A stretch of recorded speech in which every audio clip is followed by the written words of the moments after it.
Revista La Nación presenta Voces de la Nación, el podcast El lado B de los panistas. Segunda temporada.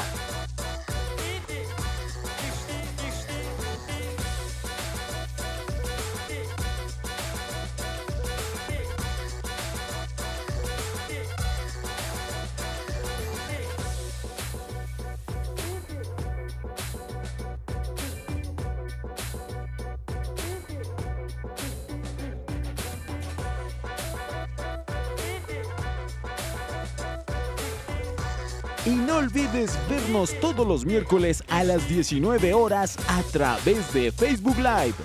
Recuerda que también nos encuentras en Spotify y Apple Podcast. Bienvenidos a este programa en donde seguiremos descubriendo la otra cara de la moneda nunca antes vista de los políticos junto a Jerry.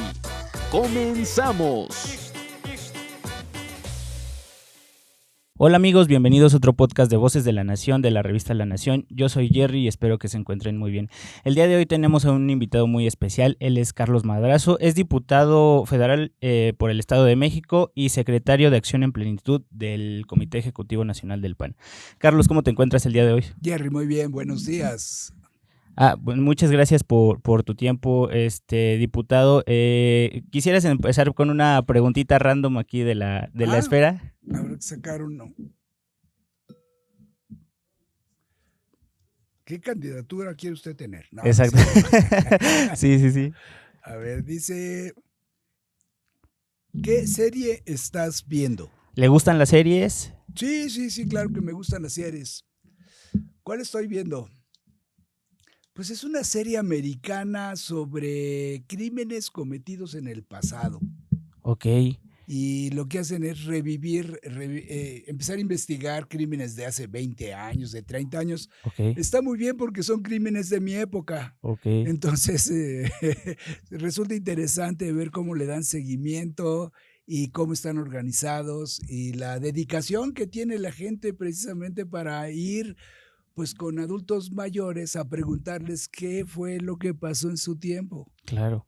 ¿Y cómo se llama la serie para la recomendación aquí a la audiencia? No me acuerdo bien. Ok. Pero no es de Netflix, es de Prime. Ok.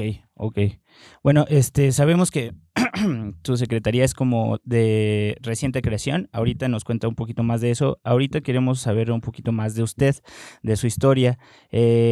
¿Nos puede decir cuál es su historia, cómo llegó hasta donde está ahorita, cuándo ingresó al partido, todas estas experiencias que ha vivido dentro del partido? Bueno, primero déjame decirte que nací en 1952. Ok. Hoy tengo ya 71 años. Ok. Soy casado, tengo 3 hijos, 7 nietos y de profesión soy ingeniero. Okay. Terminé la carrera en la Universidad Iberoamericana y estoy titulado de la UNAM. Uh-huh. Y luego hice ¿Ingeniero una maestría en mecánica aplicada en la Universidad de Londres. Okay. Entonces soy mecánico, electricista. Okay. Y toda mi vida mi plan de vida era ser ingeniero, ser empresario y hacer pues muchas cosas por nuestro país desde el punto de vista de ingeniería. Claro.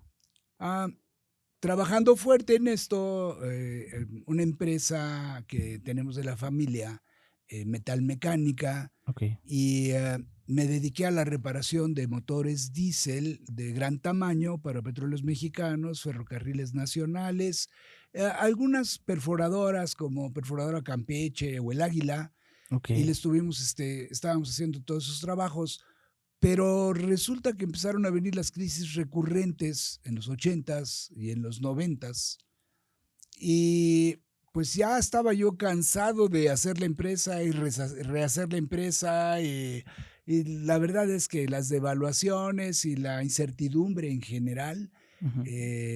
Hizo que uno se fuera enojando poco a poco. Yo era consejero de la Asociación de Industriales en Tlalnepantla. Okay. Y en aquellas épocas invitamos a los 3 candidatos a venir a platicar con nosotros. Salinas de Gortari, Cuauhtémoc Cárdenas y Manuel de Jesús Cloutier. Y el único que llegó fue Cloutier, porque yo creo que era el único que le interesaban los empresarios. Y empezamos a platicar con él y la verdad nos dejó súper impresionados, de tal manera que los empresarios de Tlalnepantla nos volcamos a apoyar a Manuel de Jesús Cloutier, al famoso Maquío. Y pues estuvimos en su campaña, en sus mítines, en fin, pues nos convencimos de que México tenía que cambiar y que el camino que estaba marcando Manuel de Jesús Cloutier junto con el Partido de Acción Nacional era el camino correcto. Vaya, terminando la campaña, pedí mi solicitud para entrar al partido, estamos hablando del 88, y pues se les perdió mi solicitud. Y metí una segunda y pues se les perdió. Y metí una tercera y ya ni me acordaba, cuando un día llegan a mi casa, tocan la puerta y me dicen, estoy hablando del 91, oiga, pues todavía quiere ser miembro del Partido Acción Nacional. Y les digo, pues sí, ¿por qué no? Claro que sí. Había sido la elección del comité municipal y los contras habían ganado. O sea, los que habían perdido mis solicitudes, habían perdido todos menos una, la última, por eso me fueron y me localizaron. Y la elección había sido, el que ganó tuvo 17 votos y el que perdió tuvo 16 votos. O sea, un voto. Para que veas el tamaño del partido que era Atizapán de Zaragoza. En realidad tenía 86 militantes. Pero muchos de ellos ya muy grandes, y ya, pues ya ni siquiera podían salir a la calle a hacer campaña. Y bueno, entré al partido, de inmediato me nombraron secretario de estudios. Y poquito después vino la campaña a la gobernatura, la primera campaña de Luis Felipe Bravo Mena. ¿Cuántos años tenía usted cuando ingresó? Para cuando yo ingresé, pues échale números, y nací en el 52 y entré en el 92, pues ya tenía 40 años. Sí, ok. Sí. Entonces yo ya... Pero bueno, desde antes ya tenía una carrera hecha claro. en el medio empresarial, en fin. Y bueno, pues me hacen coordinador de la campaña de Luis Felipe Bravo Mena en Atizapán de Zaragoza. Bueno, nos pusieron como dados, pero aprendí cómo se hace campaña y sobre todo de un hombre como Luis Felipe, al cual tengo siempre en gran admiración. Y de ahí, de la presidencia, pues el año que siguió, en el 93, me hacen... Todo el mundo me habla y me dice que yo debería de ser el candidato a la presidencia municipal.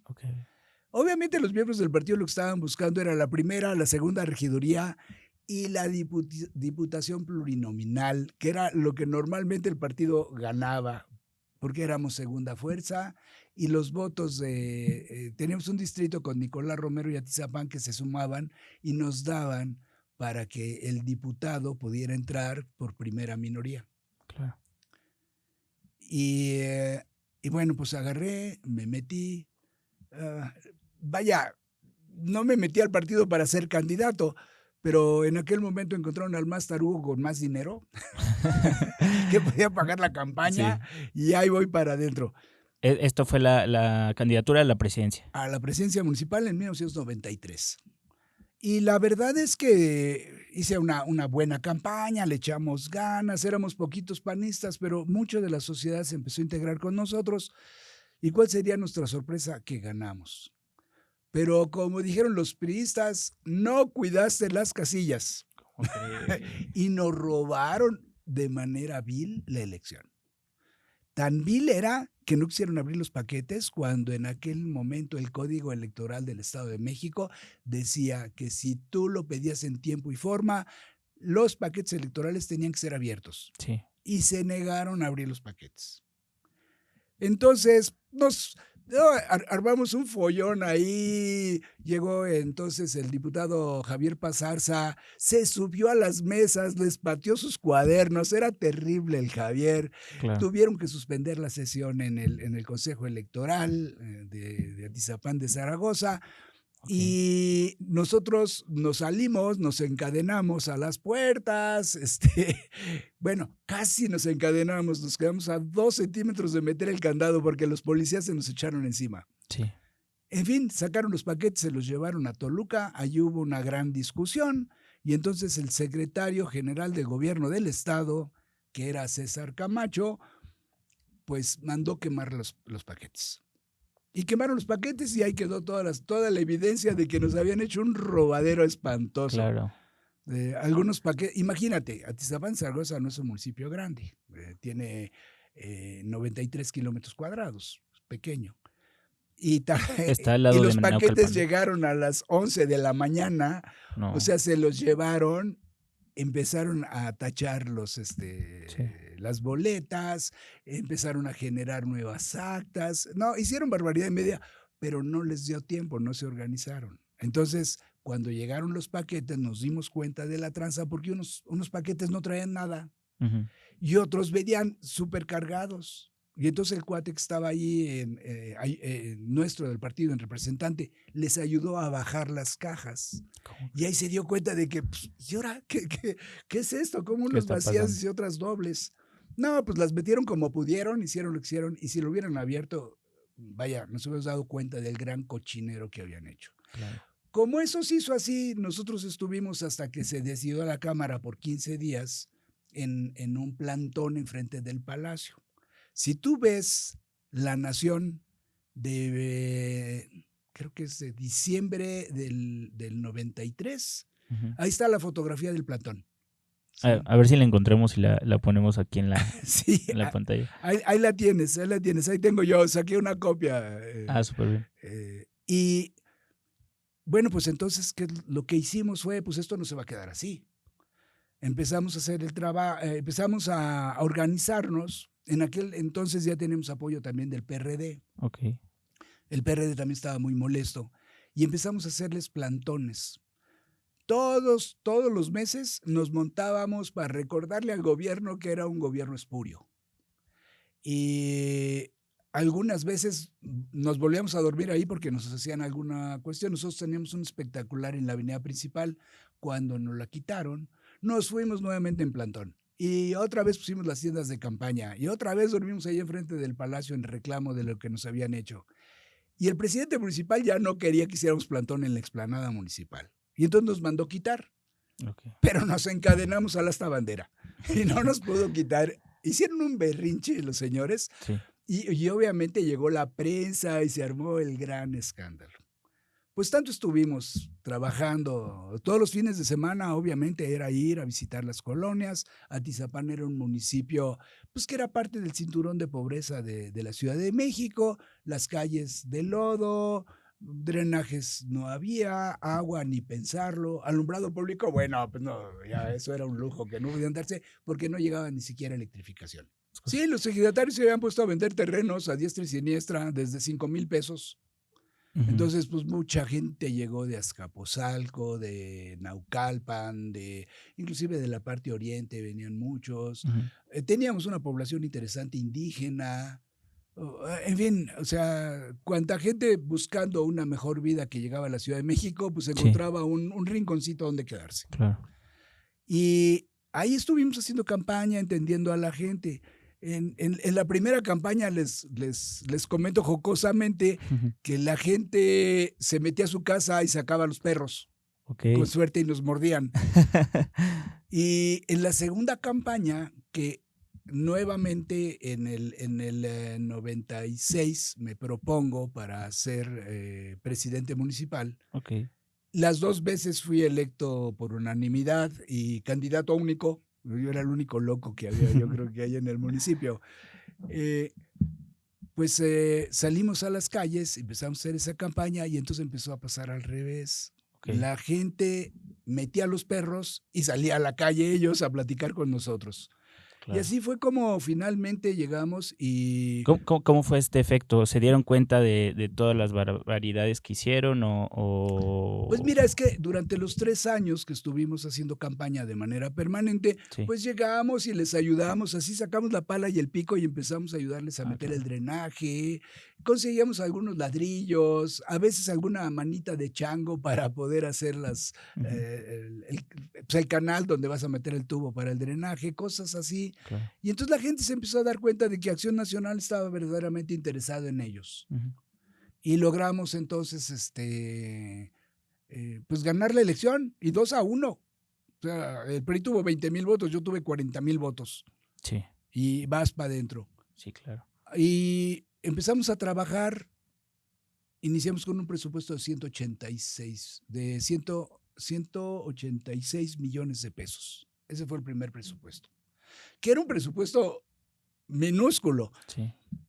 Y la política, primero la política fue poner orden al interior del partido, teníamos que ser muy eficientes, para lo cual no muchos presidentes hacen exámenes psicométricos a la gente que va a entrar, y de esa manera pudimos elegir buena gente. Me costó trabajo contratar a algunos porque el IBE le rogaba, por favor, sé mi secretario del ayuntamiento. No, ¿cómo crees? Yo tengo mi negocio. No, pero mira, vamos a hacerle un servicio a la patria por 3 años. Y así fue como fuimos llenando cada uno de los diferentes puestos del municipio. Tenía una ventaja de que como nadie pensaba que yo iba a ganar, 0 compromisos. El compromiso era Atizapán, el compromiso eran los ciudadanos. Y entonces logré tener gente de muy alto nivel. Un doctorado en Harvard, un maestro de Stanford, otros maestrías aquí en la ciudad, en la UNAM. Okay. Gente muy preparada, todos calificados y todos titulados. Y obviamente habría que abrirle el puesto también a los panistas que tenían ganas de servir. Pero como éramos ya para ese entonces 200 militantes, pues algunos quisieron y otros dijeron, no, yo sigo con mi chamba, yo aquí estoy muy bien. Okay. Entonces logramos empezar a generar un gobierno de mucho compromiso con la gente. Esos 186 millones, el primer año hicimos un programa que se llamó El Año de las Escuelas.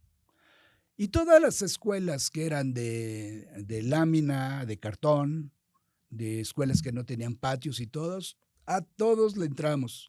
No quedó un baño sin ser atendido y lo arreglamos todos. Y yo sabía que el primer año era el único año que iba a tener la oportunidad de meterme a las escuelas. Primero porque en aquel entonces los municipios no se metían con las escuelas, era problema del gobierno del estado, así es que los presidentes municipales se ocupaban de otras cosas, pero no de las escuelas. Y en segundo término es porque los niños no votan, y porque tampoco los padres de la familia van y se meten en la escuela a ver qué está haciendo el municipio, sino que no era políticamente aceptable el meterse a las escuelas. Uh-huh. Pero terminó ese año y junto con otros alcaldes, en la Asociación de Alcaldes, la MAC entonces, nos fuimos a la Cámara de Diputados, armamos ahí un oso y logramos que se hiciera el ramo 33. Y entonces cuando llegó el ramo 33, mi presupuesto empezó a crecer. Llegó como a 260 millones de pesos. Y entonces fue el año en donde hicimos el programa de las 1001 calles. Okay. Yo le quería poner las 1001 calles y no es cuento. Pero me dijeron que no, que con las 1001 calles nos quedábamos. Oye, perdón que te interrumpa, pero ¿por qué específicamente empezaste con el tema de las escuelas? Porque lo primero que había que atender era el futuro de México y el futuro de Atizapán de Zaragoza. Claro. Y si no lo hacía el primer año, no había manera de atenderlo, porque a la gente no le interesaba las escuelas. Les interesaba su calle, les interesaba la seguridad, les interesaba el transporte público. O sea, era gente que venía llegando y tenía que ganarse la vida. Sí, como dices, ese tipo de educación primaria no le interesa tanto a las personas que nada más quieren sacar provecho de la política porque pues no es políticamente rentable, ¿no? Así es. Pero bueno, aquí lo que pasa es que tenemos que ser un gobierno panista y de panista de veras. Mi maestro y tutor fue Carlos Medina Plasencia, que entonces se dedicaba a andar en los municipios con un socio y darnos capacitación a los presidentes municipales que íbamos a entrar. Y entonces entendimos bien claro de que un gobierno de acción nacional tiene que ser solidario y subsidiario en búsqueda del bien común y del respeto a la dignidad de la persona humana. Entonces, las recetas que nos dieron de cómo ser solidarios y subsidiarios las aplicamos de lleno. Lo que hicimos fue un programa donde el municipio subsidiariamente ponía toda la grava, toda la arena, la mitad del cemento, la maquinaria para emparejar la calle, donde se necesitaba agua y drenaje había que meterlo y ahí sí habían que cooperar ellos, los ciudadanos, pero el ciudadano tenía que meter la mitad del cemento y la mano de obra. Y así fue como pavimentamos pues 1,5 millones de metros cuadrados. Que se dice fácil. Es una carretera de 2 carriles de Atizapán a Querétaro. Es lo que hizo un presidente municipal, o sea, sin ser gobierno federal. Pero no lo hizo el presidente, sino lo hicimos todos. Claro. Cuando iniciamos con el programa, toda la gente quería que el gobierno hiciera al 100%. De hecho, ahí ya tuve antorcha campesina haciéndome plantón por 3 meses porque querían sus calles al 100%. Y el acuerdo fue que lo iba a hacer la gente. El primer paso que tomé, que creo que fue crucial, fue respetar la elección de los consejos de participación.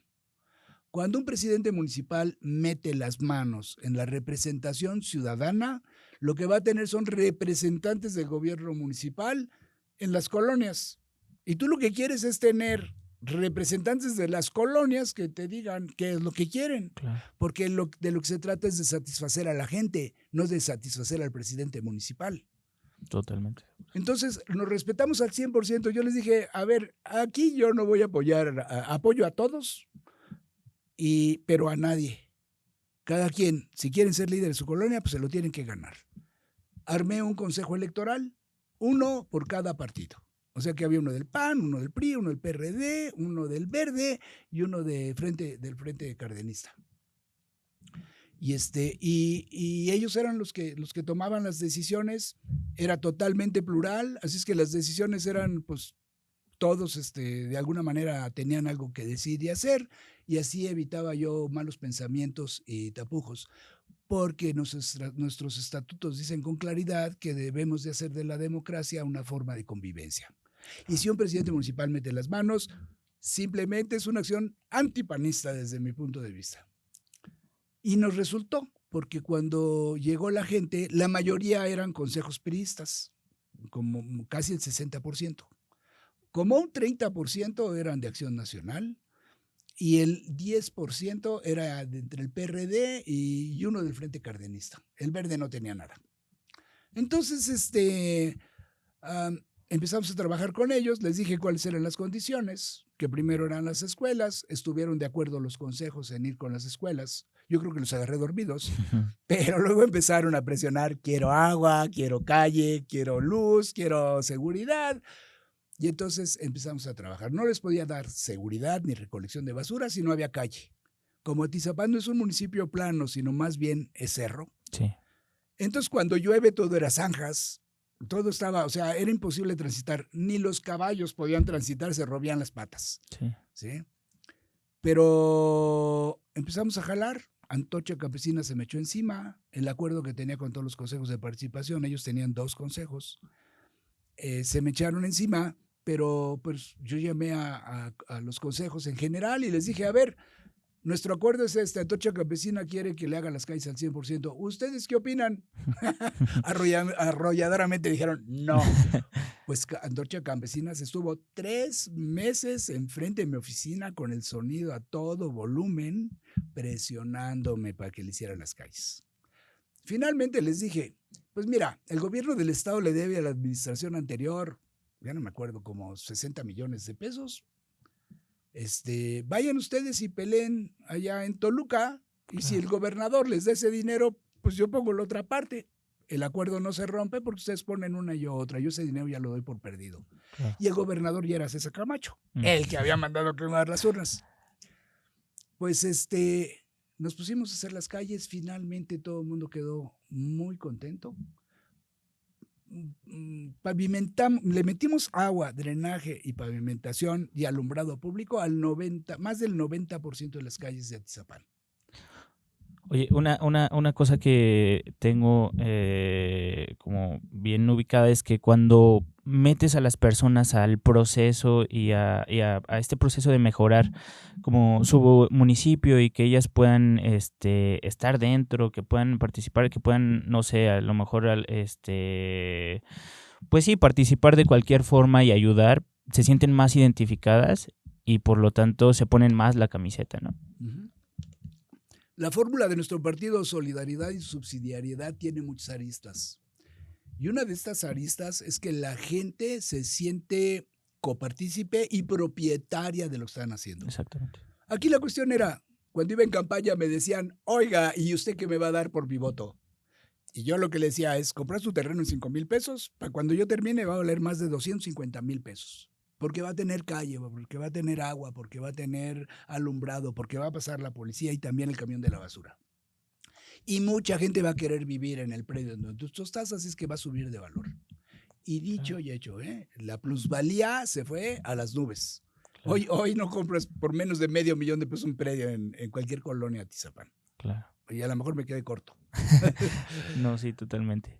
Y la cuestión está en que sí, cuando iniciamos con el año de las escuelas, lo primero que hicimos fue organizar a la Asociación de Padres de Familia.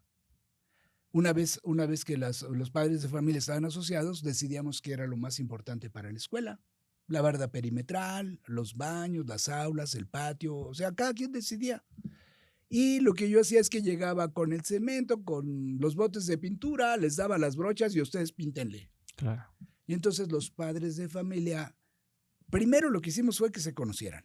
Segundo, que se hicieran solidarios. Y luego llegamos con la subsidiariedad. Y luego lo que pasó es que empezaron a participar más en su escuela. Y algunos directores que se sentían dueños de las escuelas dejaron de serlo. Y los padres de familia empezaron a ocupar el lugar que les correspondía. Pero lo mismo pasó en las calles y lo mismo pasó en todo. Todo lo manejábamos solidario y subsidiariamente. Claro. Y funcionó porque volvimos a ganar y volvimos a ganar y volvimos a ganar. Y Atizapán es el municipio que más veces se ha ganado en el Estado de México. Oye, forma parte de lo que un día fue el Corredor Azul. Sí. ¿Nos quieres contar como Hoy todavía estamos poco en rápido? Corredor Sí, Azul, claro, exactamente. ¿Cómo fue ese efecto? Mira, empezamos a competir fuertemente. La gente de Naucalpan se puso las pilas. Yo no sé qué tan... El municipio que tenía más activismo político era Atizapán de Zaragoza. Y yo no sé qué tanto influenciamos a los vecinos. Pero cuando vino la elección del 96, ganamos Naucalpan, Atizapán, Cuautitlán Izcalli, Nicolás Romero, Tepozotlán, Coyotepec, Villa del Carbón. O sea, era un montón de municipios. Claro. ¿Sí? Hasta Huehuetoca también la ganamos. Bueno, la cuestión está en que se hizo el Corredor Azul, de tal manera que la diferencia por la que ganó Fox se la dimos nosotros en el Estado de México. Para cuando Fox llegó, nosotros ya éramos presidentes municipales, ya estábamos haciendo el trabajo, ya habíamos posicionado al Partido Acción Nacional y le dimos 2,400,000 votos al presidente Fox. Y con eso ganamos la presidencia de la República. Entonces, creo que sí tuvo gran influencia y gran valor el trabajo que llevamos a cabo ahí. Claro, totalmente. Oye, y después de la presidencia, ¿qué más vino para ti? Bueno, pues en el 1999 compito para la gobernatura del Estado de México. Uh-huh. Nos enfrentamos José Luis Durán, Rudo Olvera, Noé Aguilar y tu servidor. Okay. Y yo pues apenas era conocido en el partido. Empecé a salir en los fines de semana a visitar algunos municipios, a darme a conocer. Quedé en tercer lugar. Okay. José Luis Durán quedó de candidato. Lo estuvimos apoyando fuertemente a José Luis, pero otra vez ganamos la elección, pero no cuidamos las casillas. Y toda la zona de las montañas, Amecameca y todo eso, y la parte sur del estado hicieron un cochinero los priistas, sí. Y entonces ganó el que fue gobernador, Arturo Montiel. Uh-huh. Entonces, ya regresando de la campaña, ya habíamos perdido todo, le digo, o sea, yo ya no tenía, mi aspiración de ser presidente municipal y era demostrarle a los priistas que con poco dinero mucho se podía hacer. Pero, pues, me ofrecieron una diputación. Yo les dije, no, gracias, yo ya me voy a mi empresa. Pero dije, bueno, pues si es el Senado, ¿por qué no? Claro. Y entonces le dije a José Luis, oye, José Luis, ¿quieres ser tú el candidato a la senaduría? Y me dice, no. Oye, pues si no te molesta que sea yo, órale, va. Entonces, conseguí ahí el apoyo. Entonces ya se estaba metiendo Rubén Mendoza, que para mí fue el destructor del partido en el Estado de México. Uh-huh. Y pues les ganamos. Y me fui en primera fórmula. Uh-huh. Y no solamente eso, Mi competidor era César Camacho, otra vez. Y que le voy ganando a César Camacho. Me dio mucho gusto. Sí, claro. Y entró César Camacho como senador por primera fórmula, pero había perdido. Sí, claro. ¿Sí? Entonces, del Senado, terminé el Senado, las cosas estaban bien duras para Felipe Calderón. Yo ya había dejado el Senado y estaba en la Secretaría de Gobernación con Carlos Abascal como comisionado para el desarrollo político. Me regreso a la campaña para poder ganar votos en mi distrito. Gano mi distrito, el 15, que es el mismo que tengo hoy en día. Uh-huh. Y de alguna manera pues apoyamos a que Felipe fuera presidente de la República. Okay. El 15 federal. El 15 federal, sí. Okay. Del Estado de México. Okay. Y luego termino la Diputación Federal, compito por la Diputación Local, gano la Diputación Local y luego pretendo ser presidente municipal, me ganan la interna, me retiro del partido y ahora me vuelven a ofrecer que sea candidato a la Diputación Federal. Claro. Atizapán lo habíamos perdido. De 5 puestos, los 5 eran de Morena. La presidencia municipal, 2 diputaciones locales y 2 diputaciones federales. Sí. Pues, oh, sorpresa, les ganamos las 5. Hoy Atizapán es del PAN. Otra vez se pintó de azul. Así es que llevo una robada y 5 ganadas. Qué padre. No, pues muchas felicidades por todo tu esfuerzo ahí, diputado. Y bueno, ¿quieres contarnos ahora un poquito de que, tiene poco que se hizo la Secretaría de Acción en Plenitud? Fue ahí la propuesta, tengo entendido que fue tuya. ¿Por qué sale y con qué finalidad sale esta propuesta de hacer la Secretaría de Acción en Plenitud para el Comité Nacional del PAN? Mira, nos empezamos a percatar de que en México había muchas personas que decían que le debían al presidente, o sea, que iban a cobrar el cheque que les mandaba el presidente López Obrador. Sí. Y entonces yo dije, pero ¿cómo es posible que los adultos mayores estén diciendo esas cuestiones? Cuando nosotros somos los que hicimos, fue el que introducimos a la política a los adultos mayores. Claro. Y te lo digo nosotros porque cuando era senador, en el 2002, una iniciativa que venía en el 2001 de presidencia hizo la ley de los adultos mayores. O sea, el presidente Fox fue el primero que se puso en eso, aunque López Obrador diga lo diferente. López Obrador, al ver que ya se estaba viendo ese asunto, fue al revés. Él entonces lo aterrizó en la Ciudad de México, claro, pero primero fue a nivel federal. ¿Sí? Claro.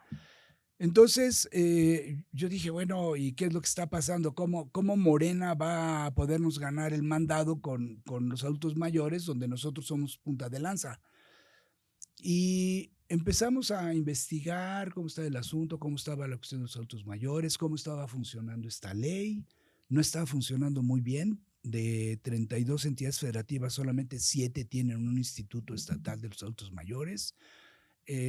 Sí, en la Ciudad de México hay pases para entrar al cine o subir a los camiones y una serie de cuestiones, pero no se está dando a nivel nacional. Okay.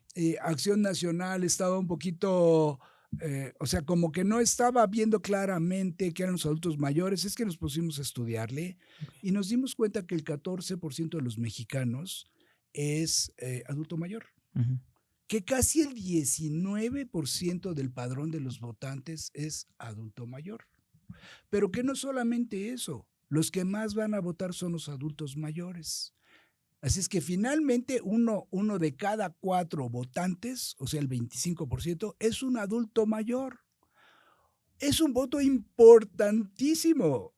Con ese voto ganas o pierdes las elecciones. Claro.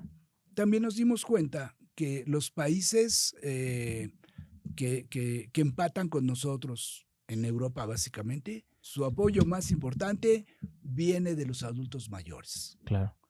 Entonces, lo que empezamos a ver es, bueno, ¿y cómo le hacemos para que los adultos mayores empiecen a apoyar? Entonces platicamos con el presidente Anuar del Estado de México, Anuar Muñoz. Sí, claro. No Muñoz, Anuar Anwar Assad. Assad. Es que Anuar Muñoz era mi regidor. Entonces por eso se me brincan los nombres. Anuar Assad, le dijimos, oye, hay este asunto y estaría bueno que lo empezamos a trabajar. Lo platicamos también con Marco. Y Marco y Anuar dijeron, pues órale, va en la próxima elección. Entonces, en la elección del Estado de México inició esto de Plenitud en Acción. Okay. Nos dieron nuestra silla, un poquito de presupuesto y empezamos a trabajar. Y empezamos a trabajar con los adultos mayores del PAN, porque has de saber que el 40% del padrón del Partido de Acción Nacional es adulto mayor. Okay. O sea, somos un partido que pues tiene una gran mayoría de adultos. Sí, claro. Y la verdad es que en el partido lo que ha venido pasando es que también a los adultos los tenemos sentaditos en la banca, ¿verdad? Los chavos están como locos buscando los puestos y haciéndole por un lado y por otro, y los adultos están bien en su casa y de vez en cuando los invitan al comité municipal para que platiquen un poquito de qué hicieron en el pasado, etcétera, etcétera, pero en general están fuera de la política. Y mucho de lo que pasa es que uno entra a política esperando que el partido te diga qué hacer y cómo hacerle para fortalecerlo. Pero muchas veces el partido no le entiende mucho. Si acaso te invitarán a cuidar una casilla o a ser capacitador, y a veces ni eso. Entonces, lo que empezamos nosotros a hacer es, el comité estatal nos abrió las puertas de los comités municipales. Y empezamos a invitar a todos los adultos mayores de los comités municipales a una plática. Entonces me fui a caminar todo el Estado de México a platicar con ellos. Y el proyecto fue integrarlos, o sea, empezar a entablar comunicación, saber quiénes son. Hasta el padrón del partido está un poquito, pues hay que ponerlo al día, porque sí nos dimos cuenta de que muchos de los que decía que en el padrón que son adultos mayores que están en el PAN, pues no los encontramos. Claro. ¿Sí? Y otros sí los encontramos, pero dijeron, no, ya cambié mi número, ya hice esto, ya hice el otro, o sea, habría que rehacerlo. Claro. Y en este trabajo logramos sumar a 14,000 adultos mayores. Porque el trabajo era que cada adulto mayor del partido darle el trabajo de que se acercara a otros adultos mayores. Y los adultos tenemos una cuestión, como hemos vivido mucho tiempo, conocemos a muchas personas. Claro. Primos, amigos, vecinos, todos para adentro, órale.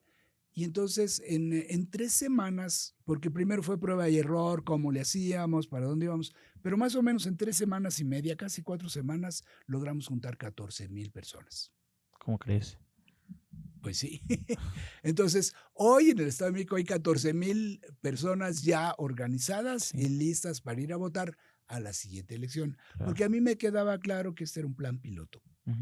Que lo importante viene el año que viene. ¿Sí? Totalmente. Para un proyecto tan joven como el que nosotros encabezamos.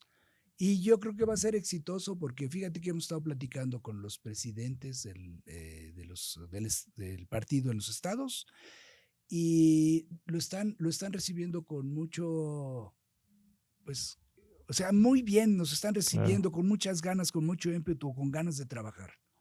De hecho, ya abrimos el segundo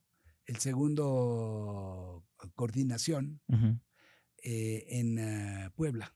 Ok. Enseguida se pusieron de acuerdo un adulto mayor y el presidente del partido y órale, va para adentro. Y ya está en Jalisco, ya me hablaron para decirme, ya aquí tenemos ya representante y todo, vamos a echarlo a andar. Claro. Entonces, pronto estaremos por Jalisco o armamos un Zoom o ya veremos cómo le hacemos y empezaremos a trabajar porque, bueno, pues como apenas estamos empezando, todavía carecemos de mucha infraestructura para poder dar el servicio que tenemos o que queremos, pero una de las partes muy importantes que vamos a necesitar es el apoyo de ustedes en comunicación para darle contenido a las comunicaciones que tenemos con todos los adultos mayores de este país, que Dios mediante van a votar por el cambio y que nuevamente este país va a agarrar el camino institucional digno que merecemos todas las personas a través de un nuevo gobierno y ese tiene que ser un gobierno de acción nacional. Claro, por ahí Felipe me mandó unas estadísticas que Sí. obviamente también estas secretarías para generar propuestas para convencer a los adultos mayores, pero también entenderlos, ¿no? Como dices, ¿cuáles dirías tú que son los principales problemas de los adultos mayores? Por ahí vi unos números de... Bueno, yo te voy a decir que uno de los problemas de los adultos mayores, vaya, es que generamos un cuadrito en donde de lo que hablamos es que primero es vivir sin miedo. La gente en México tiene miedo a llegar a ser adulto mayor. Sí, Y tiene miedo porque el adulto mayor en México es pobre. Solamente el 50% tiene pensión y esa pensión es de un valor muy pequeño. Y para todavía hacerlo más complicado, la pensión de las mujeres adultos mayores es inferior. O sea que sí, pobres entre los pobres, las mujeres adultos mayores. Vivir sin miedo a la enfermedad. Cuando quitaron el seguro popular, los adultos mayores se quedaron hacia dónde correr. Como te digo, el 50% está pensionado, tiene a dónde ir, pero el Seguro Social y el ISSSTE y el ISEMIM y todas las instituciones que dan el servicio no tienen medicinas, ¿sí? Y la otra mitad no tiene para dónde correr. Esos sí se enferman y se mueren, pobres y sin atención médica. Y la otra es miedo a la soledad. La cuestión es que muchos de nuestros adultos mayores están quedando solos. Muchos mueren en la cama por una enfermedad que era curable o por un síntoma que era curable y que como no tenían nadie a su alrededor, amanecen varios días después fallecidos. Entonces no podemos dejar que el adulto mayor siga abandonado, siga pobre, siga sin atención. La otra parte que le llamamos vivir en sociedad con perspectiva etaria, eso quiere decir que el adulto mayor lo tenemos que integrar. Mucho de lo que va pasando es que el adulto mayor ya no le dan trabajo por la edad. Y lo que pasa es que no hemos diseñado empleos, no hemos diseñado a la sociedad para atender al adulto mayor. El adulto mayor aparece en la Cámara de Diputados en grupos vulnerables. Y en la Cámara de Senadores ni siquiera tienen grupos vulnerables, así es que no aparece. En gran parte de las cámaras en todo México no hay una comisión de adultos mayores y en muy pocos municipios existe una comisión edilicia. Entonces, lo que tenemos que hacerle ver a todo el mundo que este 20% de mexicanos, o bueno, en estos momentos 14%, casi 15%, merece tener un espacio, que no es un grupo vulnerable, porque lo que está pasando es que, mira, más vulnerable que un bebé no puede ser, pero no es grupo vulnerable. claro. Y no es grupo vulnerable porque nuestra sociedad está preparada para atender a los bebés a través de la familia, a través de sus mamás. Y sí existen algunas instituciones para los bebés abandonados, pero no es la regla. Es la perspectiva con la que lo Sí. estás viendo, ¿no? México, siendo un país joven, pues poco se había acostumbrado a tener adultos mayores. ¿Qué es lo que pasa? Que cada vez hay menos niños y cada vez hay más adultos mayores. Entonces, rápidamente esta situación de los adultos mayores es una situación que avanza y avanza a pasos agigantados y cuando nos demos cuenta, el 30% de la población, y no tarda mucho en el 35%, es adulta mayor. Ahora, ¿cómo se van a mantener? ¿Cómo le vamos a hacer? Pues tenemos que ir preparando a los adultos mayores porque los adultos mayores en muchos casos tienen todavía capacidad de generar economía. Tienen chance de salir y trabajar. Lo que pasa es que 8 horas al día parados, pues no te aguantan. Claro. ¿Sí? Bueno, ¿qué tenemos que hacer? Es generar las condiciones, los horarios. O sea, habría que entrarle a la Ley Federal del Trabajo y hablar exclusivamente de adultos mayores. Así como se habla de de jóvenes o de cualquier puesto de trabajo de cierta relevancia, pues tenemos que hablar de los adultos mayores. Tenemos que capacitarlos o recapacitarlos. Hablamos, por ejemplo, de que se abran espacios en las universidades para los adultos mayores sin costo y por materia.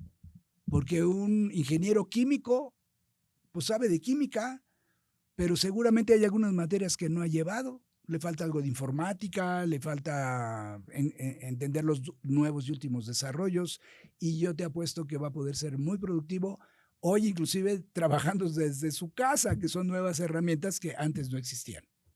Totalmente. ¿Sí? Entonces, hay mucho por hacer por el adulto mayor, reintegrarlo a la nación. Y por último, hablamos de pues, que vivan con dignidad y prosperidad. O sea, en muchos países, bueno, te voy a decir que en Europa los adultos mayores viven y mueren con dignidad. ¿Verdad? Todos nos vamos a morir, eso me queda claro. Y si tienen suerte los jóvenes, se morirán de adultos mayores. Y cuando lleguen adultos mayores, tiene que haber un sistema ya hecho y bien hecho para atender las diferentes etapas de los adultos mayores. Los adultos mayores son independientes, muchos de ellos casados, no necesitan gran apoyo, ellos se desarrollan por sí mismos dentro de la vida. Claro. Luego vienen los adultos mayores viudos, que ya no tienen la atención tan cercana como llegaban a tener, o que llegaron solteros, pero ya están grandes. Y luego viene una tercera etapa en donde te tienes que declarar dependiente. El declararte dependiente significa que pues ya no puedes más, necesitas que te ayuden porque tú ya no puedes salir adelante solo. Tu patria potestad se la das al gobierno y el gobierno se hace cargo de ti hasta que terminan tus días. Okay. ¿Sí? Entonces, ese es el proyecto, es la visión que tenemos aquí en Acción Nacional. Quisiera entrar a esta sección que son las preguntas de la audiencia. Ajá. Y que son las preguntas que nos mandan por mensaje directo y todo esto. Esta pregunta dice, ¿cuál es el panista que más admiras? Y también, ¿qué consejo le darías a los jóvenes que se van integrando al partido, los que nos están viendo? Mira, tengo admiración por muchos miembros del partido. Obviamente por el que de alguna manera me metió las ideas a la cabeza para entrar a este partido, que es Manuel de Jesús Cloutier. Claro. Pero obviamente le tengo también una gran admiración a Diego Fernández Ceballos, que sí lo seguí en sus diferentes campañas y que además fue mi coordinador en el Senado. Un hombre brillante, lúcido, conocedor y entregado a México. Pero pues hay otros más, como Carlos Medina Plasencia, que fue mi compañero, el gobernador, el que sentó las bases de un buen gobierno municipal en León, Guanajuato. En fin, ¿qué te puedo decir? Tengo muchos compañeros, ex senadores, ex diputados, ex presidentes municipales que tienen toda mi admiración y mi respeto. ¿Y tuviste la fortuna de convivir, por ejemplo, con Maquío, que es uno de los grandes personajes en toda la historia, ¿no? Don Luis H. Álvarez, todos los que mencionas, sí, claro. Luis Felipe Bravo Mena, en fin, son lumbreras del partido, ¿no? Que son dignos de admiración y que queremos que regresen al trabajo partidista. Por eso, Acción en Plenitud es parte de su trabajo, ¿no? Claro. ¿Y qué consejo le darías a los que nos están viendo, a los jóvenes? Pues yo lo que estoy diciendo es que decía Maquío claramente, el que no se mete en política encontrará que tarde o temprano la política se mete con él. Claro. Hasta en la sopa cuando sube de precio. ¿Sí? Claro. Es una mala política económica.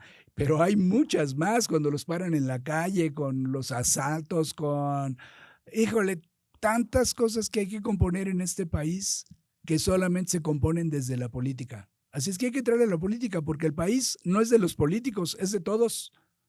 Exactamente. Carlos, muchísimas gracias por tu tiempo. Nos están viendo y escuchando por Spotify, por Facebook Live, por Twitter, por Instagram, por todas las redes sociales. ¿Algo que desees agregar? Pues un saludo a todos y pronto tendremos elecciones a nivel nacional. Estas elecciones que vienen son un parteaguas. México ya ha probado diferentes tipos de gobierno con la democracia en la que vivimos. Ya tuvo 2 presidentes del PAN, ya tuvo uno del PRI y ahora tuvo uno de Morena. Y tienen que decidir qué clase de nación quieren. ¿Quieren una nación de un solo hombre? ¿Quieren una nación estatizante? ¿O quieren una nación de libertades? No de que les den, sino de que les dejen trabajar y que puedan cultivar la vida a la cual quieren llegar. Nosotros hablamos de este país de libertades, hablamos del país del esfuerzo personal y hablamos de un país ordenado y generoso y una vida mejor y más digna para todos. Bueno, pues muchas gracias por tu tiempo. Esperamos verte por aquí muy pronto. Pues estamos para servirles. Muchas gracias. Adelante. Y gracias por todo. Muchas gracias, amigos. Nos vemos y escuchamos en el siguiente podcast de Voces de la Nación, de la revista La Nación. Hasta la próxima. No olvides vernos todos los miércoles a las 19 horas a través de Facebook Live. Recuerda que también nos encuentras en Spotify y Apple Podcast. Gracias por escuchar este nuevo episodio. Nos vemos la próxima.